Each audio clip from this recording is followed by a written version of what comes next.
Hello, my name is Alex Carnifex, and today I'm going to do a simple and easy tutorial on how to change your Google Plus name.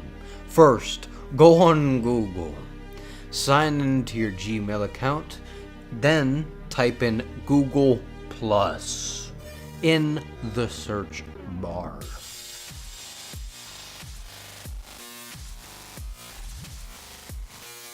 Then go to Profile. Then click on your own name.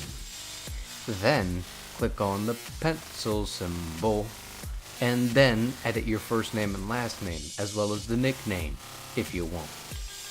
Hopefully this YouTube video was informative.